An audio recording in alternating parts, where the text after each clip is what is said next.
Welcome back to Season 2 of Triple Overtime.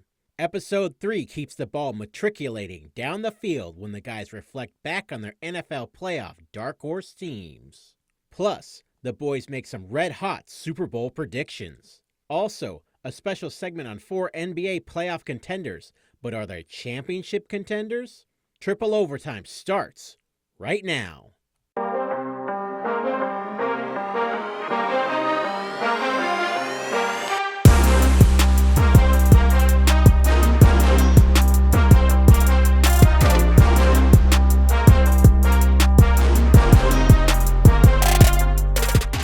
Yo, what's going on, everybody? Welcome back to another episode of Triple Overtime. As you can see, I'm chilling in my lavish mansion here. This is just my bedroom, and it's clearly 100% real. Anyways, here with Amar Burton, Dylan Holloway. Make sure you go check them both out on Twitter, Facebook, TikTok, Instagram, all the good stuff. Dylan, how you doing, man? How's everything going?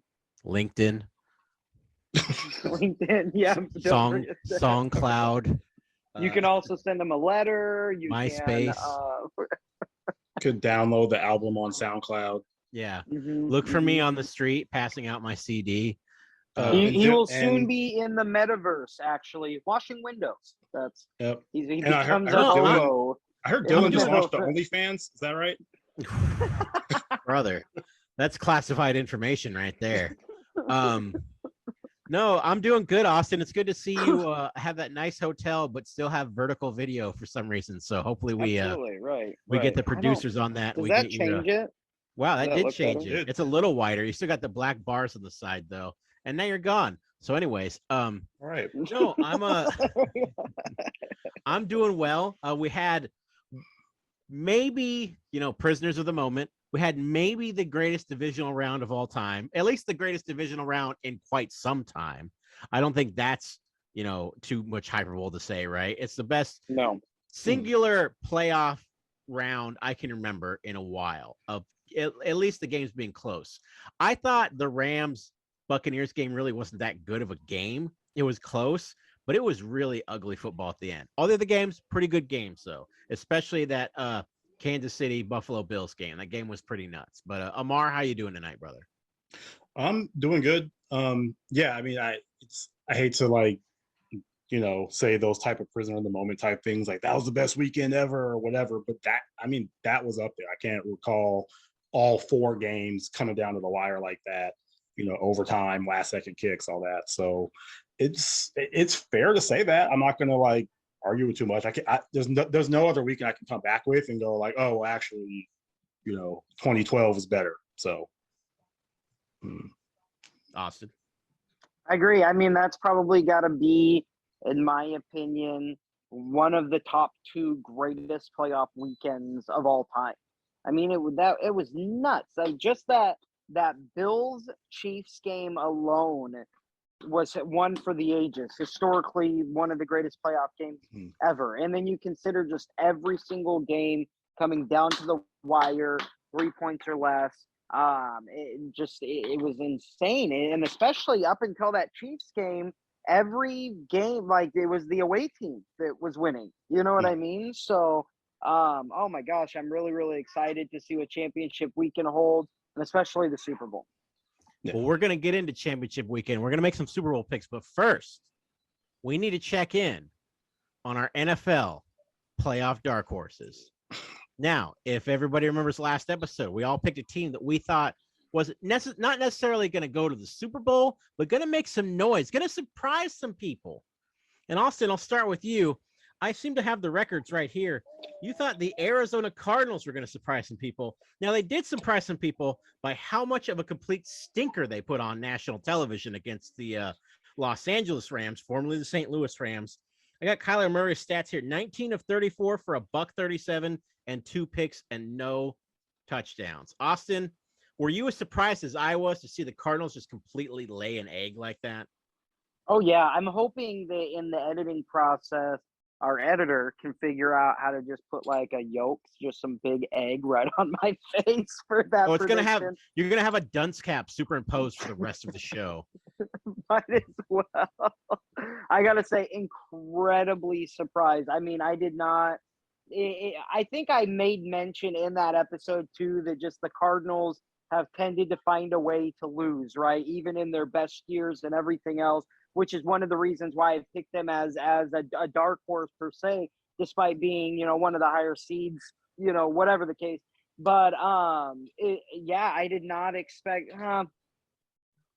I thought this would be the year that Kyler Murray would get over that hump. His first couple years in the league, he has shown incredible promise, but he has a really, really hard time when the lights shine the brightest. And I thought this would be that year where he says, okay, I've grown past that. I'm now at that next level, that next elite tier. He's out of that conversation of the Dak Prescotts and the Derek Carrs and everything and moves into that Russell Wilson's, and yeah, as Dylan's showing with it was bad. It was bad. Horrible. Some of the most panicky moments I've seen from an NFL quarterback, especially a playoff quarterback, right? Oh my god. I mean, you see it like we've seen what was that kid's name who came for the Chargers, or I think it was for the Bills actually, and he threw like 5 picks. Nathan Peterman, right? We all remember the Nathan Peterman 5 interception game, but Nathan Peterman was a backup. He wasn't supposed to really do much. Kyler Murray was an MVP candidate. Right? I was just gonna say he got MVP talk, dude. Yeah. Early in the season, everybody handed him the trophy. He looked rattled. He looked shook out there. I'll never forget that play where like they're bearing down him on the end zone, and he just throws it underhand up for grabs, and the guy just catches it like a loaf of bread, just walks in. Shortest playoff pick six of all time, they said. I think it was like a yard or something like that. But I'm not going to beat up on Austin too bad, because now I'm going to beat up on Amar a little bit over here. Amar had your Tennessee Titans. He said they're the number 1 seed in the AFC. They got Derrick Henry back. Nobody wants to play these guys. Well, you know what? The Titans went over. They went into the divisional round after their bye week, and they are on a permanent bye week till next season now, because Tannehill, 220 yards, a little bit better than Kyler Murray. He had a touchdown, but he had 3 picks. Derrick Henry, 20 rushes for 62 yards, 3.1 yards average. Nothing too impressive there. It just seemed like they could never really get it going against the Cincinnati Bengals. Amar, what did you think about that team's performance? I think the defense showed up and the offense didn't show up like they can. I mean, they defensively, they sacked Joe Burrow 9 times. They picked him off. They kept Joe Mixon relatively in check. So defensively, they did well. They held Cincinnati's offense is pretty explosive, and they held them to 19 points, right? But they didn't bring it on the other side of the ball. Derrick Henry had like 62 yards. They didn't. AJ Brown had a big game, but otherwise, them to only produce 16 points at home, and it did. They lost on the last play of the game. It wasn't like the worst loss in the world. It certainly wasn't as bad as Arizona's loss, or they didn't get blown out or nothing like that.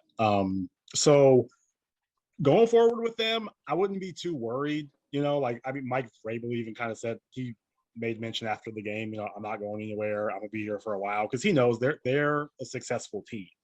They've been getting it done. They just didn't get it done this past week.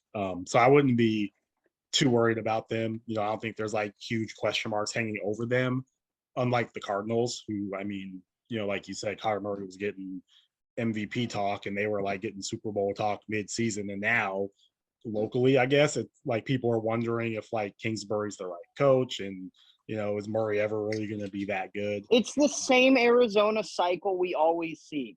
They go through a new coaching change, a new roster turnover. They suck for a year.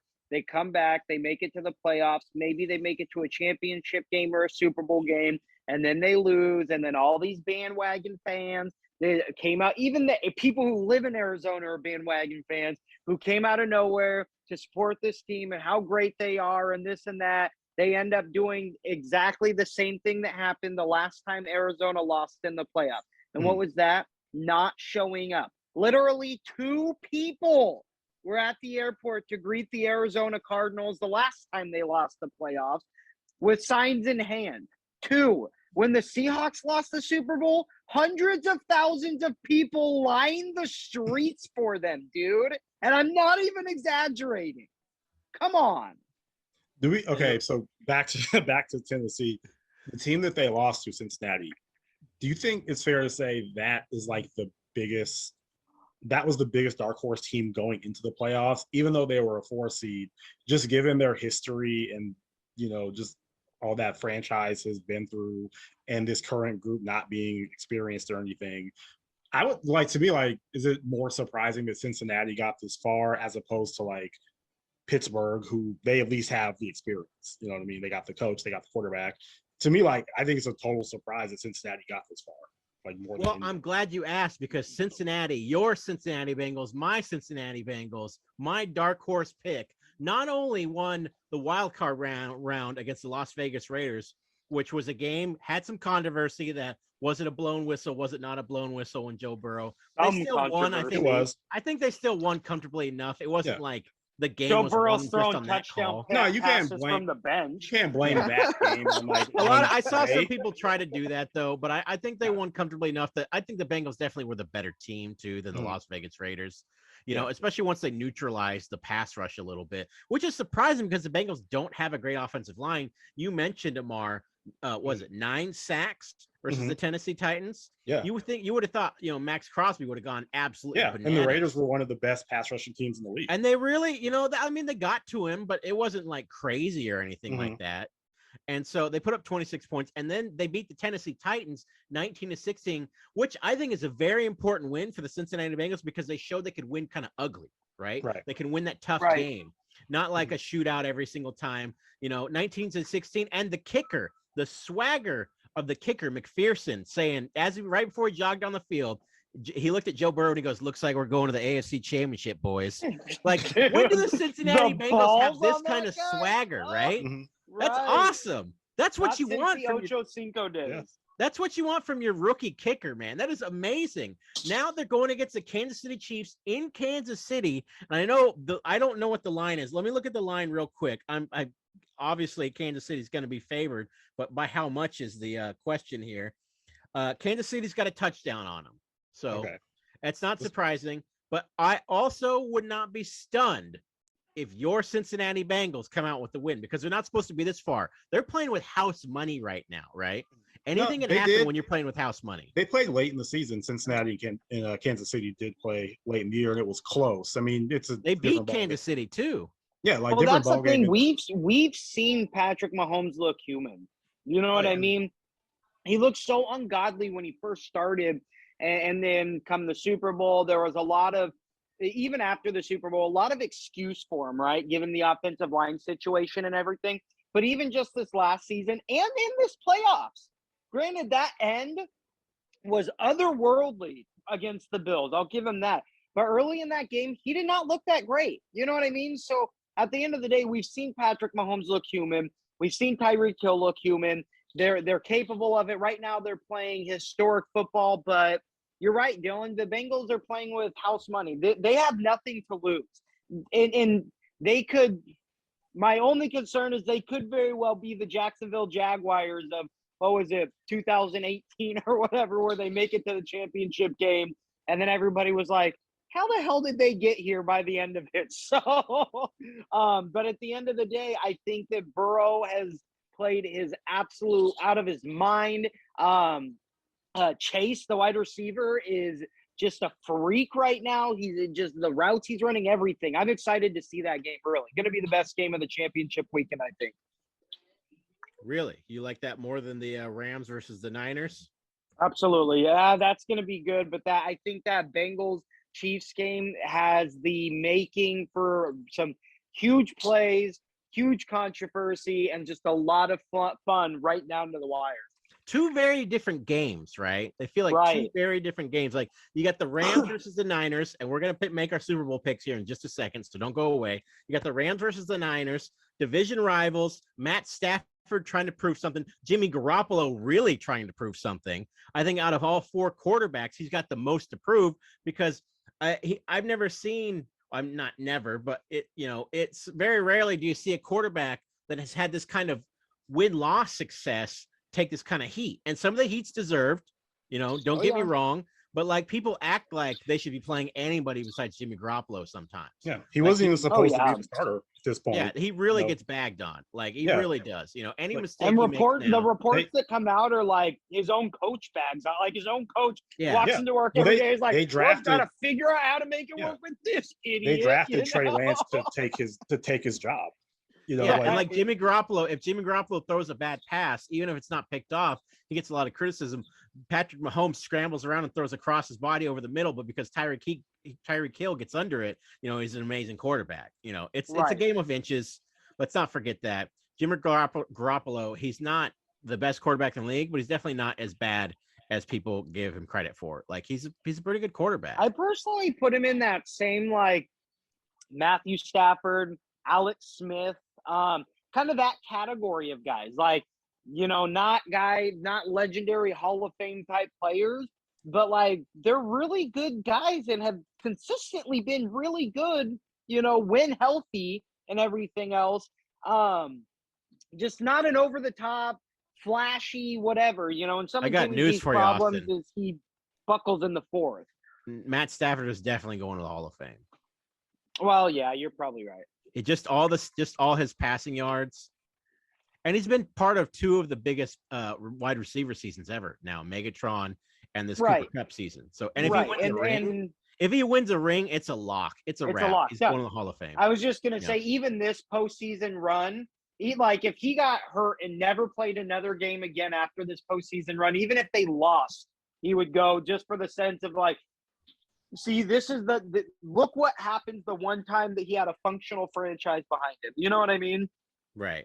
So anyway, Imagine what the 10 other years could have been. all right. So here's the time has come. We're going to start with Amar. Amar, who is representing the AFC and who is representing the NFC, and then give me a final score and a winner. mm, Yeah, Okay, I'm I catching think you we're off guard getting- here a little bit. We didn't talk about this before the show. we didn't. We're think- unscripted people. I think we're getting a rematch of the 2020 Super Bowl. It's going to be 49ers Chiefs, Okay. and I'm picking the Chiefs to win, and by a score of, let's go with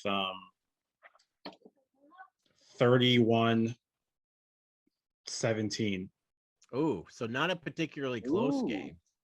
No, Or is this a late pull away? I mean, you don't have to answer that if you don't. it could be. Well, I- okay. The way San Francisco plays, I don't just see them going out there going out or anything like that. So kind of like a pull away in the fourth quarter, like it's 24-17 late in the fourth, and then Kansas City just gets touchdown to kind of salt it away Okay. about Yeah. midway through the fourth, something like that. Austin, And what do you- MVP and I'll call Okay. MVP. okay. Because it's really easy to call Wow. MVP for Super Bowl. It's going to be Patrick Mahomes. 'Cause he's a quarterback. Wow, what he's really going out on a limb. I just going with And they're gonna give the game ball to I forgot his Patrick Mahomes' brother. top Well, cheerleader honors Jackson- of the game. Jackson are Mahomes is to going to win Super Bowl MVP. Yeah. It'll be they'll give it to Kelsey. He'll get the clinching touchdown. And then him and his brother will embrace at midfield. Let's get ready. Right. Anyways, Austin, it's your turn. So who do you got in the Super Bowl? Who's winning by how much? And who's your MVP? I am Amar just raised the going. stakes. Yeah, well, I'm gonna really raise the stakes here.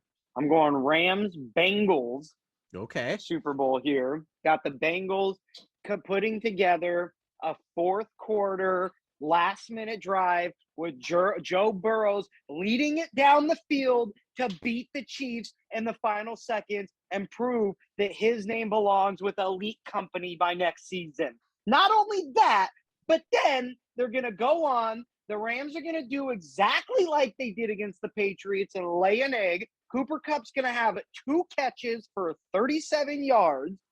Matt Stafford's going to throw not 1, but 2 interceptions. And Joe Burrow is going to lead the Cincinnati Bengals to a 27-21 victory, as well as taking home the NFL Super Bowl MVP trophy with a line of 7 for 36, 349 yards, and 3 touchdowns, 1 interception.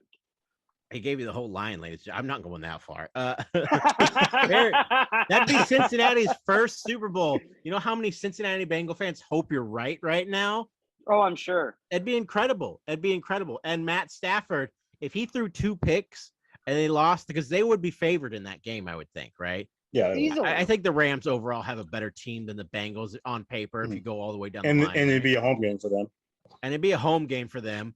Stafford, I would think, would take some heat. And I think McVay should take some heat too, because he's, boy wonder, coach genius. You guys know how I feel about that.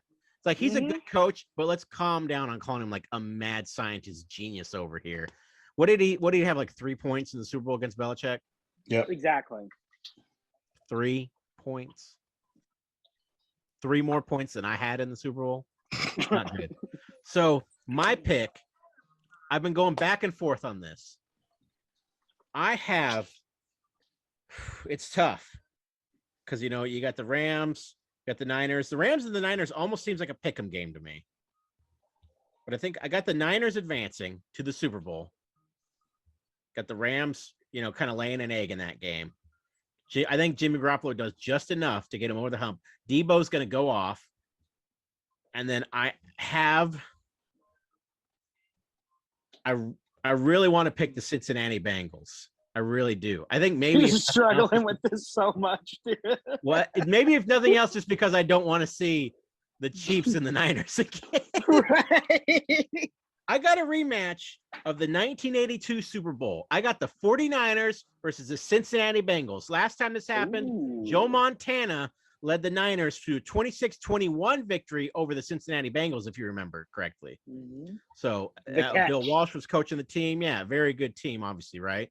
As far as the winner, now, Austin and Amar, you both know how much I detest the San Francisco 49ers. They're probably my least favorite team in the league. But I have a really bad pit in my stomach. I got a bad feeling. And I have a good friend who's a San Francisco 49er fan. And I told him, I was like, this team feels like a team of destiny this year. They really do. They feel like that team that New York Giants wild card team, you know what I mean? That puts it all together, that goes all the way kind of thing. That Philadelphia Eagles with Nick Foles, that they overcome adversity. And this team has overcome a lot of adversity. And I hate the 49ers, right? As a Seahawks fan. I don't literally hate the players. I just, they're the rival. So I dislike them very strongly. I've got the San Francisco 49ers beating the Cincinnati Bengals in the Super Bowl by a score of 24-17. I think Joe Burrow gets terrorized by Nick Bosa. I think he gets sacked no less than 7 times by the 49ers. I think Deebo Samuel goes off. They cannot contain him.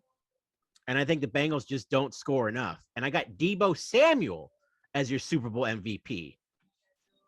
I've got him with 150 yards from scrimmage and responsible for 3 touchdowns in the game. And Jimmy Garoppolo does just enough to help them. The defense does just enough. The San Francisco 49ers get that elusive Super Bowl they've been trying to get since Joe Montana and Steve Young left town. Couldn't get it with Kaepernick.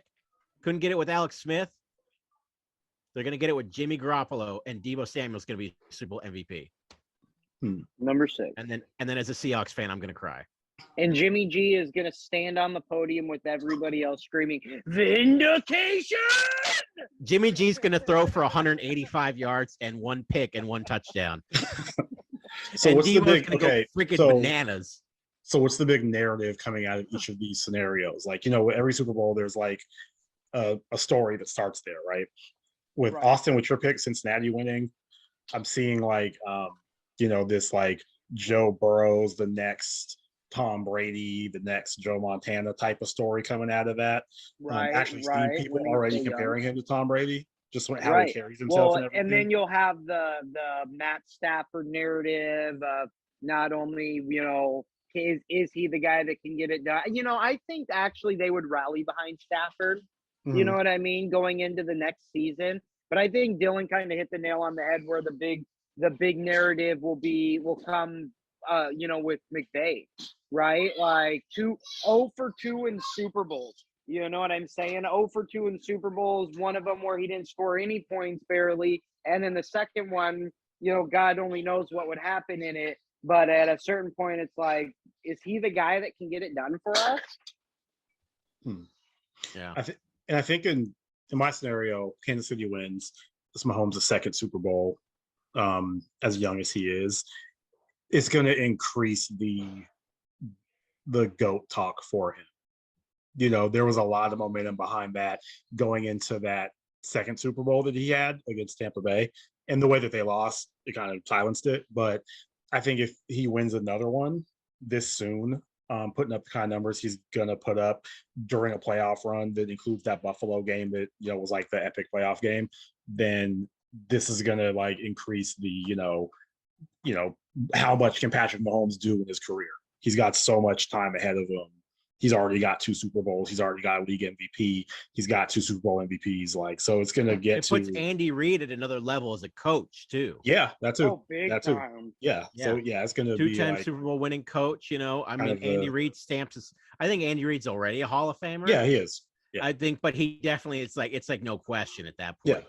Patrick Mahomes, Yeah, I no think question that at first that Super point. Bowl sealed the Hall of Fame, but the next one puts him in that like maybe even that top 10 all time. This is that one that erases all of the criticism. You know, sometimes it takes 1 championship, sometimes it takes 2. Hey, that could be our clickbait title. Andy Reid, the next John Madden. So my scenario, if Jimmy Garoppolo, you know, I kind of joked that he'd throw for $185. If he plays well in the Super Bowl, and they win the Super Bowl, does that hold off Trey Lance for another year?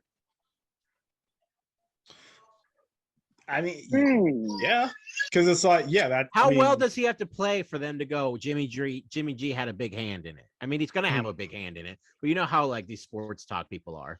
Yeah. If he does the game manager thing, doesn't turn the ball over, you know, more than once. Yeah, let's say he's like 250 yards, 1 touchdown, 1 pick. You know, plays relatively well. You had to be in like a close game, right? So 24-17, yeah, like so that's how the Niners play. The Niners don't put it on you like by 50 points. Well, which means that he's going to lead some clutch drives. And it doesn't mean that he passes the ball out of those drives or that they score a touchdown. It might be the drive for a field goal, but he's going to generate the drives down the field, right? During clutch times. And so, yeah, that's good for him. And then it's tough to go into the next season saying, you know, okay, thanks. Now we're going, because this isn't like a Nick Foles, Carson Wentz situation where, you know, Lance was already the starter and Garoppolo took over, and then, okay, you give the starter his job back because he's healthy. Like, it might be Lance just has to sit and wait for another year. And which is, I know, you know, we're not used to this, but like, you know, Aaron Rodgers did it. You know, guys have done it. You know, you don't have to play the guy in year 1 or year 2. So it's not especially if your starting quarterback leads you to a title. Right. You know. So yeah. Yeah, I don't know. I don't think it matters how well he plays. I think how well he plays will only determine his value on the market, to be perfectly honest. So if he goes in there and he throws for 350 and 4 touchdowns, they still trade him. I think they at least look at it. Like, look at that. I don't think they just bench Trey Lance and say, well, screw that plan. You know what I mean? They don't have to bench him. He's already on the bench. Well, but you know what I mean for the future sense. Like, the thing is with stories like this is a lot of the time we forget is a lot of it's not even just play on the field. You know what I mean? How is the guy in practice? How's he in the locker room? How's he in the meetings? You know, like there's a lot that can play into that as to why these rumors started in the first place. A point you have to remember though too is like if they go on to win the Super Bowl and they do it together as a team, and they will have done it together, and then you trade Jimmy Garoppolo, a lot of players are going to be pissed. I was just thinking that, yeah, his teammates are going to be like, you know, that's our guy, that's our leader. Yeah, George Kittle, Deebo Samuel, those guys, Trent Williams, you're going to piss those guys off. Yeah. I mean, you're going to piss unless them off, Trey Lance comes in and he's John Elway suddenly. Yeah, right. But if Trey Lance was John Elway, he'd already be playing. In the games that Trey Lance did play this year, I mean, did he show enough where it's like, you know, no, we have to start him next year no matter what? No, not that I've not seen. even close. Right. So I think you could afford to, you know, just say you're bringing him along slowly and, you know, give another year. And then I don't know how many years are left on Jimmy G's deal. I'm gonna Google that real quick. All I know is it's really easy to fall into that recency bias when it comes to evaluating the players. And at the end of the day, like I said, there's a lot more than play on the field that goes into it. And you guys are right. Like, yeah, that's a monumental thing that these guys will experience and be bonded for as brothers. But at the end of the day, they know who Jimmy G is. You know what I mean? And one Super Bowl title isn't going to define whether or not they want to be have that guy lacing up on Sundays for the next 2-3 years, 17 weeks plus a year. You know what I mean? I don't think that relationship was ever built to be sustainable for 10 plus years. So Jimmy's contract is up in 2023. I forgot it was for this much money. 5 years for 137.5 million. Mm-hmm. I forgot he was getting paid that much money. Dude, he was like the highest paid or first or second highest paid quarterback when he signed the deal. It just so happened that like Russell Wilson, Aaron Rodgers, like all these other big name guys, like immediately got paid afterward. Just an Austin beard hair shy of $28 million per year. Anyways, let's move on to another sport here. Let's talk a little NBA, little basketball. We're gonna do something a little bit different today. Amar's got a list of 4 teams over there on his Rolodex. He's really thought this through. I promised we didn't just do this right before the show. No, no, we did come up with this the other day. And we're gonna do a little pretender or contender. Contender or pretender. Which one is it? Per team. So how do you guys want to do this? Do you want to do we do each team and we go around on each team, or each person does all 4 teams? I think go around with each team. Let's just go round circle with each team. Just a so quick Amar, I'll let you captain the ship here. You pick which team to go first, and you pick who to decide on it. And let's try not to spend too much time on each team, because otherwise this will take forever. But give some thoughts on why or why not kind of thing, you know. All right. So first team up is the 4th seeded in the West, Utah Jazz, currently 30-18, right below the Memphis Grizzlies, who are in the 3 spot, right ahead of the Dallas Mavericks. So Utah Jazz, contender or pretender? And Dylan, you take that one. You know, Donovan Mitchell's hurt right now, right? Mm-hmm. Yeah. What is the severity of his injury? He's coming back? It's not like a season anything or anything. Yeah, I think as long as Donovan Mitchell, Spider Mitchell, if you will, comes back, I think you got to put the Utah Jazz as a contender. You know, I don't think they're like the favorite to win it all or anything like that. But I think they're definitely a contender. They have a very strong team. You got a good rim protector. You know, you got Joe Ingles, and you know, you guys know how I love Joe Ingles, right? So you got to go with the Utah Jazz. I think they are a contender, maybe not the strongest one, but Donovan Mitchell, man, he's just one of those guys that when the lights shine the brightest and the playoffs are on, he puts up huge numbers, and he can carry that team and put it on his back. And I think he's already a superstar, and I think he could not easily, but I think he could definitely, you know, help carry this Jazz to their first NBA championship. What do you think, Austin? Yeah, I gotta say contender too. You know, at the end of the day, we're getting to a point where the Jazz, like, we're gonna find out as far as championship wise. You know, we're talking playoffs, or I guess in general, but championship wise, either or. But I think this year they're a real contender, where this team has stuck together pretty solidly as far as like their core guys for the last like 3, 4, 5 years. Dylan's right with Donovan Mitchell back. He's just that much more seasoned. It's another time in the playoffs for him. Eventually something's going to give, and I think this is a great year for everything to come together. Not only are they going to be big-time contenders, I think they could be a really sneaky team to maybe all Heat of the bubble. You know what I mean? A little different situation, but they could be that team to just swoop in, and, you know, some injuries might happen, some other, but, you know, shots don't fall that maybe usually would have. Next thing you know, that's who's coming out of the West is the Utah Jazz. I feel like I've been saying this for about 3 years now, but I call them a pretender. I mean, until they just haven't shown it yet. This franchise as a whole, this goes back way before Mitchell or Gobert, hasn't been past the second round since 2007. Like, you know, and they've had these last couple of years, like they've been a high seed in the West. Like I think they've had the number 1 seed, you know, once or twice. And then they just, for some, you know, they flame out in the second round, you know, or sometimes in the first round. And it's like, until they prove it, I just can't I can't call them a contender yet. You know, they're a good regular season team. You know, I like Donovan Mitchell. I like Rudy Gobert.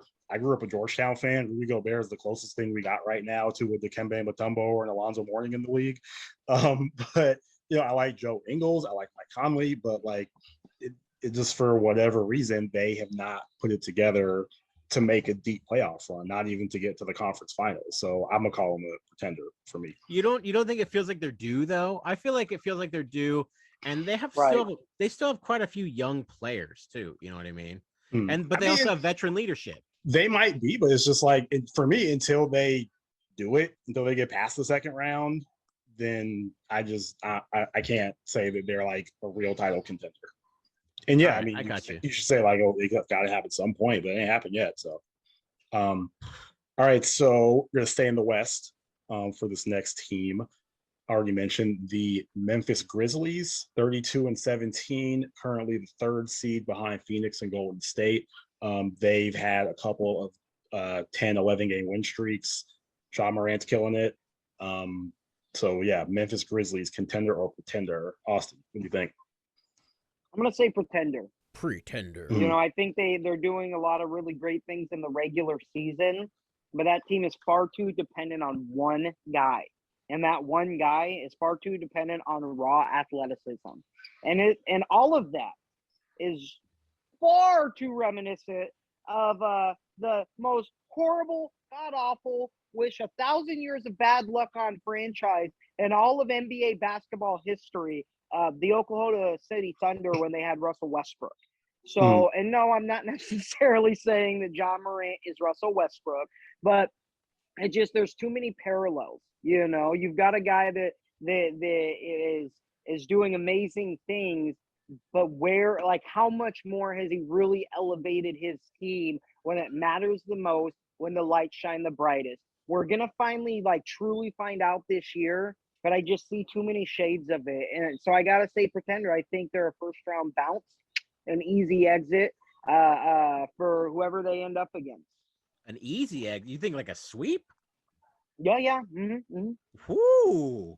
Well, you got to think, man. They're in the West, bro. There's a lot of people. My computer's on fire from Austin's hot takes tonight. Right. Well, even if the Lakers sneak in, you got the Lakers, the Warriors. Just those two teams alone have players that are filled with playoff experience. Then the Utah Jazz. You know what I mean? Then the Phoenix Suns. You've got all these teams that, like, the Clippers, who I can't tell if they're a good team or a bad team. Yeah, that's a tough one. But just very recent playoff experience. Denver. And all of those Denver. teams, like Ja Morant is just coming into his own, right? And I give him all the credit for it. But all of those teams have guys like the Joker, Devin Booker, Donovan Mitchell. These are all guys. Yeah, they're like 24, 25 years old, like barely hitting the peak of their prime. And you think Ja Morant's gonna take them down to I don't see it, man. What do you think, Dan? Yeah. My turn? I'm be Skip Bayless. Is it my turn? So I'm gonna agree and disagree with Austin a little bit here. I'm gonna agree that they're a pretender. But I'm gonna disagree that it's because they only have one good player, or that they're too dependent on one player. So Ja Morant, we all know how great he is. He gets lots of publicity, right? Dylan Brooks is a great scorer. He's a really good scorer, and he really put it on the playoffs last year. And I'm a big fan of Brandon Clark as well. So, you know, him on his pogo stick grabbing those rebounds. But other than those three guys, you know, I'm looking at the roster right now. You got Steven Adams, you know, you got DeAnthony Melton. You know, Jaren Jackson Jr. is pretty good, but like, who else scares you on this roster, right? Like, I don't really know how many other like go-to guys you have. So to Austin's point, the West is still loaded. It's not as powerful as it once was, I don't think, but the West is still pretty loaded. You got the Phoenix Suns, you got the Warriors, you got the Lakers. I guess are the Lakers good anymore? I don't know. The Lakers are like the best trash team of all time. Or the worst good team of all time. I don't know. They're about as much of an enigma as the Clippers. The only difference is they're the Lakers and the Clippers are the Clippers. So the Lakers get all the publicity. You know what I mean? The Mhm. Like Lakers, they're going yeah, through virtually the same thing. the Lakers have way too much talent to be as mediocre as they are. But we did that another show. We'll talk about the Lakers again later. Right. So the Grizzlies, I got them as a pretender. I don't think they're going to get swept in the first.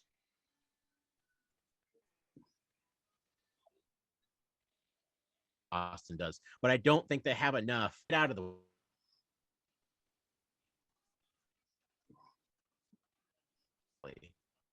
I don't got them. You still got me?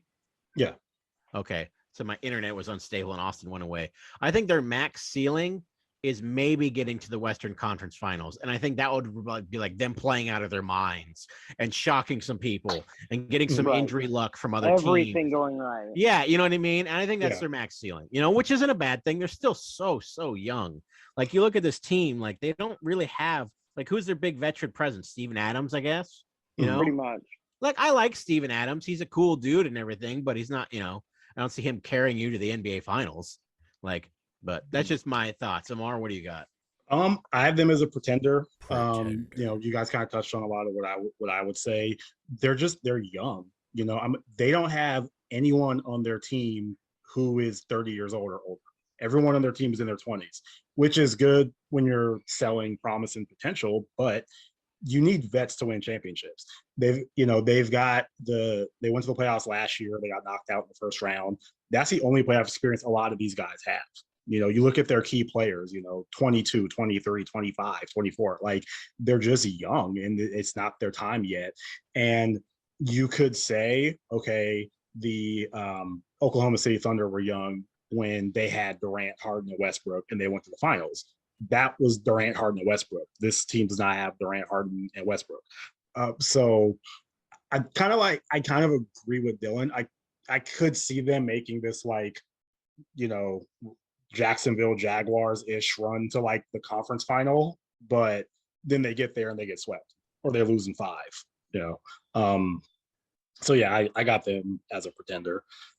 Next up, we're going to go to the East, and the current number 2 seed in the East, Chicago Bulls. You got them as a pretender or a contender, Dylan?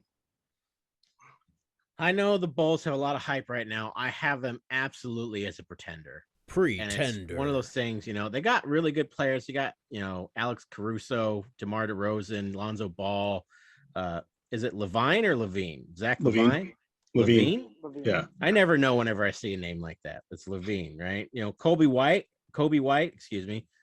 Yeah, they got some good players, but until I see it, like Austin said, or no, like Amar said about the Jazz, until I see it, I don't believe DeMar DeRozan's going to power you through the playoffs, right? And I'm not trying to be mean because I really like the guy, but he's just one of those guys who's had bad luck in the postseason, right? I mean, they're not going to run into a LeBron this time, luckily, because he's like 0 and a million against LeBron James teams. But I think they're going to be a really good story.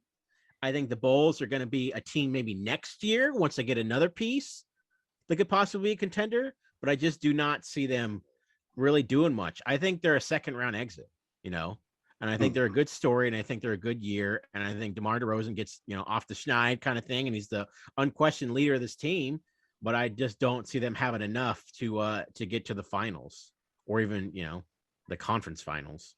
What do you think, Austin? Yeah, I agree. I totally have them as a pretender. Some of the problem I have with this team is just that there's so much around, obviously, Lonzo Ball and his development, which I think he's done an amazing job on. But Lonzo is not ready for big boy basketball, and that's what the playoffs are. Same thing with Caruso.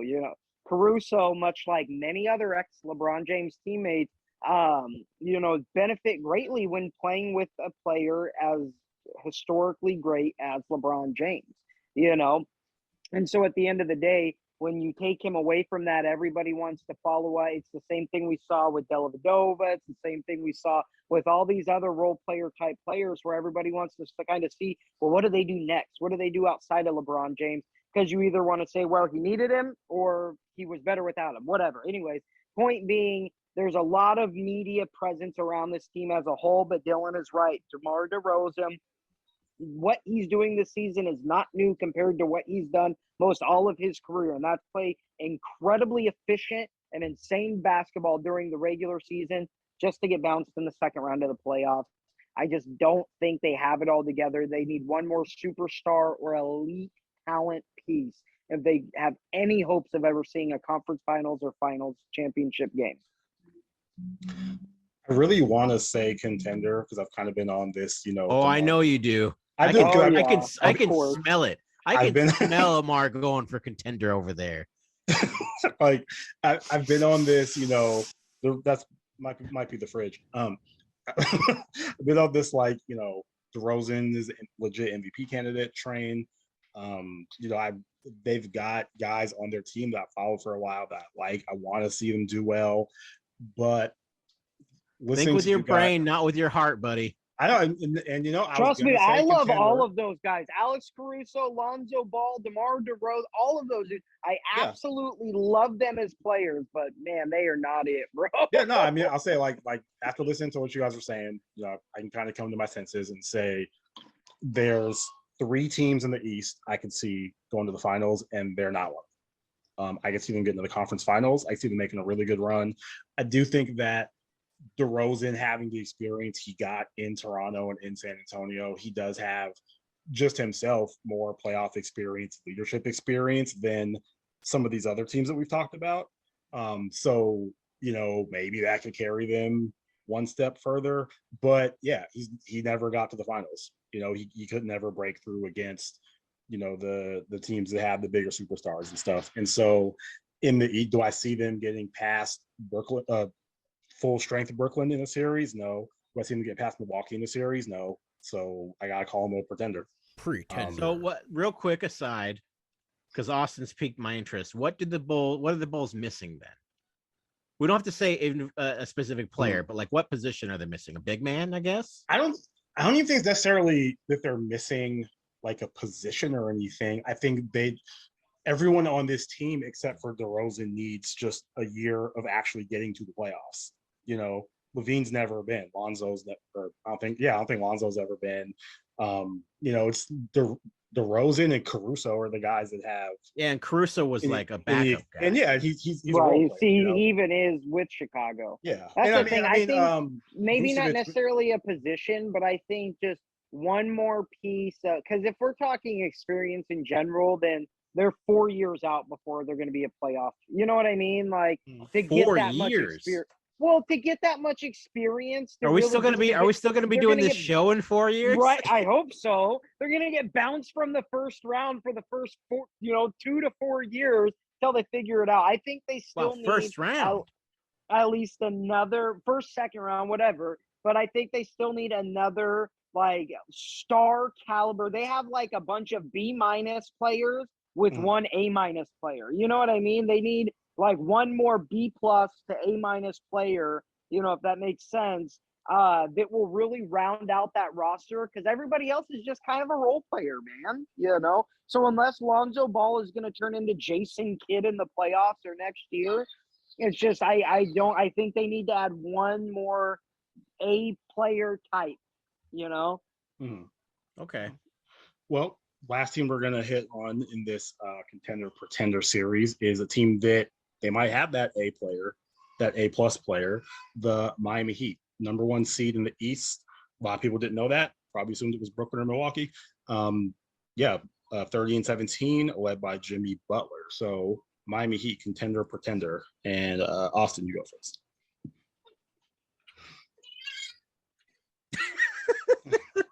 It's a hard one, man. It is, dude. It's so.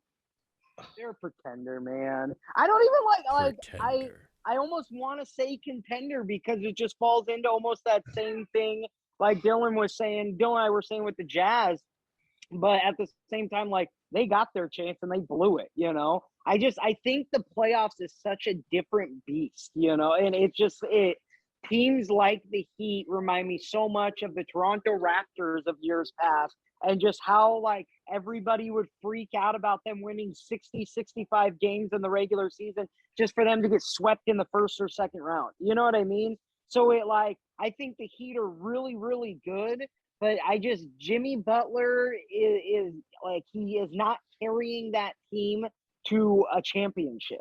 And if Jimmy Butler is not going to be the guy to carry him to a championship, they have to be considered a pretender, right? Because they have to be at that point now with the talent on the roster where, like, either you're winning a title, like second round conference championship, like that doesn't matter. The goal is to go to the finals and win it. If you're not doing that, you're a pretender.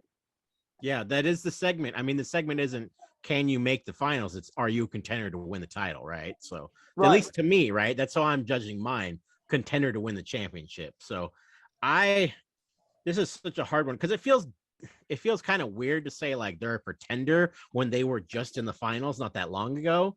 Right. You got some teams with some real like winning experience here. You know, I'm looking at the roster here. Even some of their backer, you got Kyle Guy from Virginia, right? He knows how to win.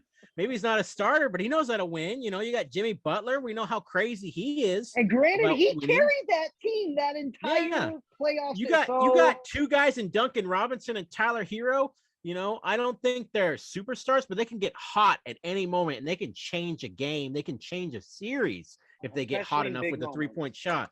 And we all know how much I love Bam Adebayo, right? Like New Jersey guy. I love Bam Adebayo. But and they got Victor Oladipo. That's the big difference between this team. They got PJ Tucker. They didn't have him last time. He'll get you more rebounds. But Victor Oladipo, I don't know. Is he still the same Victor Oladipo we saw before? Is he enough to push them to being a contender for a championship? And the reason that I'm struggling with this is because when I look at the rest of the East here, right? Can the Heat beat a full-strength Nets? Probably not. Not a lot of teams could. Could the Heat beat the Bucks if Giannis is playing MVP caliber basketball? As he tends to do in the playoffs. I don't think so. I don't know. Could the Heat beat the 76ers? Yeah. Probably. I think that's more of a push. Yeah. I think, yeah. You know, want to hear something funny? The Cavaliers are the 5th seed right now above the 76ers. That's so crazy. Yeah. Can the Heat beat Darius Garland? Yeah. And then you got some real underachievers. You got the Celtics, which are just like the Celtics are like mirroring the Los Angeles Lakers in terms of how mediocre they are. Like with how much talent they have, they should be so much better than they are. But like, I gotta put the Heat. I'm going contender. Contender. I gotta go with contender. You know, I'm going back and forth on this. I gotta go contender just because they've been there before. Like it wouldn't be the craziest thing I ever saw. So I got him as a slight contender, if that makes any sense whatsoever. Okay. The pick makes sense because I'm gonna agree with you. I have them as a contender. I have a kind of this checklist of things that I think every title contender needs, and Miami has all of it. You know, they have shooters, they have a good coach, they have veteran guards, in particular, veteran point guard who has championship experience in Kyle Lowry. They have a go-to guy, like a proven go-to guy in Jimmy Butler. They've got defense. They've got a quality big man, the Bam Adebayo. The one thing that championship teams have is that, and we talked about this in the NFL segment, just the getting the momentum and getting hot at the right time. I think Miami, you know, and we'll see how that plays out come the playoff time. But I think they have all the pieces to win a championship, and they've been there before. So there's no reason for me. You know, I said earlier there was 3 teams that could win the East, and that they were one of the 3 for me. It was Brooklyn, Milwaukee, and Miami. So yeah, I've got them. And the biggest enigma is Victor Oladipo, who is hurt still. He's been out for like 10 months or something like that. I've heard rumors. You know, Real GM has him as a basketball.realgm.com. We'll give him a little quick plug here because I'm reading their stuff. They're saying he could return for the Heat next month. If he is even close to what he was before, if you put him alongside Jimmy Butler, that could be pretty powerful. Yeah, I would even if it's just a spark coming off the bench for some offense. Yeah, can you imagine if he was leading the second team? Because that's a big thing with the Heat is like the second team sometimes is a little suspect, right? You know, right? Victor Oladipo coming off the bench leading that second team and scoring, that could be pretty powerful. And then you get Duncan really Robinson, strong spark plug. Yeah, Tyler Hero, Duncan Robinson getting hot from 3, Bam Adebayo. You know what I mean? You mentioned Kyle Lowry. You know, like I didn't even think about that. Like he's a scrappy point guard. great defensive mind, championship experience, not afraid of the big moments. I Mhm. totally forgot they had Lowry. Yeah, so they Nah, have I'm some. changing that. They're a contender. I changed. Okay, yeah, here we changing. go. We've all Alright. talked each Yeah, other I into it. totally. Yeah. Yeah, they're a contender. At the very Awesome. least, you're right. They've got to be a top 3 team in the East to win the title. Like they're definitely a contender. It feels I totally really forgot stupid. about It feels Lowry. really stupid that we all had to talk ourselves into picking the number 1 seeded team in the East. Well, as the it's contender. just it's hard. It's hard. I could imagine that it's hard for anybody to really truly believe that a Jimmy Butler led team is a true honest lock as a finals contender. And I get it. Jimmy Butler is scrappy and he's shown that he can lead in the past and everything, but like never outside of the bubble. And for the most part, his teams seasons end in disappointing fashion in the playoffs. So it's just history has shown us that he's not the guy to lead them. But I think they have a ton of really solid contributing pieces around him that, yeah, I think it could work. Yeah. You know, and this wasn't a team that was on the list. I just, as I was looking through the standings, they caught my attention. Just wanted to see what you guys think of them real quick. As much as we've talked about the LA Lakers not living up to expectations, the Atlanta Hawks made the Eastern Conference Finals last year, and they are currently under 500 and not even in the top 10 in the East. Like, I'm not asking contender, pretender as far as winning a title. Are the Hawks a playoff contender or pretender? Is this even a playoff team a year after making it to the conference finals? It's tough because I'll be full transparency here, right? I have not watched a Hawk game this year. I've followed them. I'm looking at the record right now. They're 21-25. They're 8.5 games back. They're below the New York Knicks, who are not very good. They're below the Washington Wizards, who are not very good. Below the Celtics, who, as I just said, pretty mediocre. Below the Raptors, below the Hornets.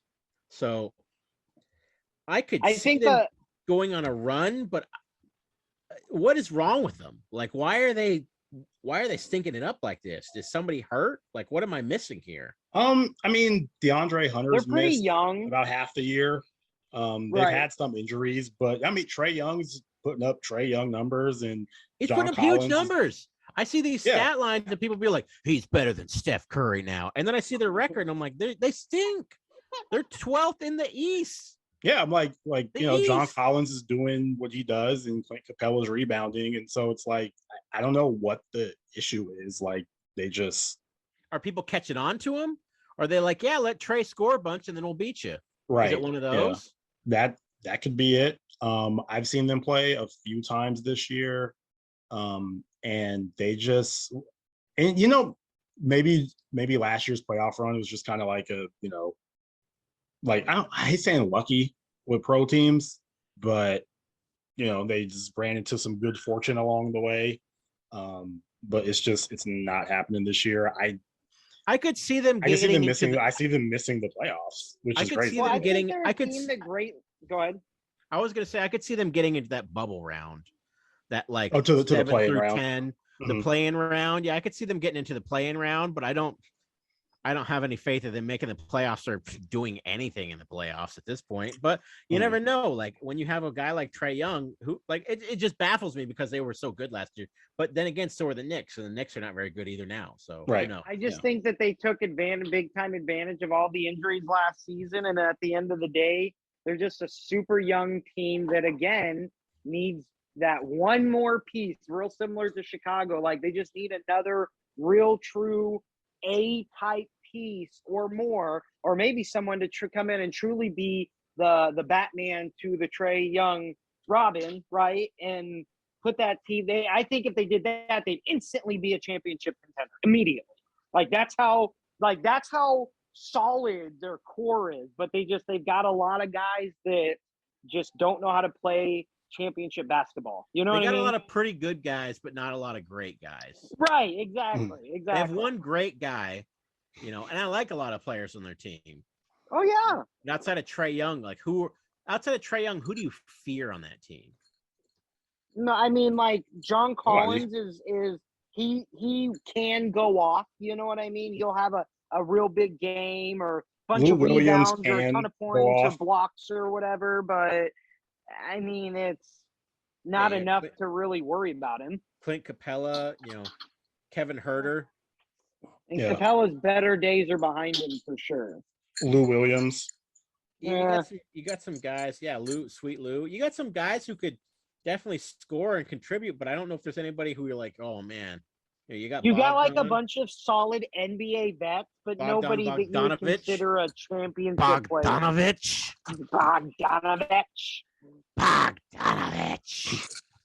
You got him, but I mean, yeah, all these guys are pretty good. They're all in the Hall of Very Good. You know what I mean? They're not in, none of these guys are in the Hall of Fame. So, but yeah, I don't know, man. I don't see the Hawks making the playoffs either. Actually. All right. Well, segment wise, those are all the teams I had, and I don't know if we got I don't know how we're gonna do a smooth outro. Obviously, you'll edit this part out, but no, we're leaving this in. This is the smooth outro right here. No, this is it. I'm This done is the with my outro. segment. Yo, It's thank you over guys. now. Thank you guys so much for tuning in to another week of Triple Overtime. It's being left in. Just leave it in, Dylan. Thank you guys. Make sure you hit that like button, hit that subscribe button, drop a comment on the conversation. If you think any one of us are just crazy, stupid idiots, please tell us. Bring us the hate. We're just regular guys. We don't claim to be experts, but man, we love talking sports. So make sure you hit that bell. Get notified every time we post a new episode. Appreciate you guys. As always, Dylan, Amar, love you guys very much. Until next time, peace.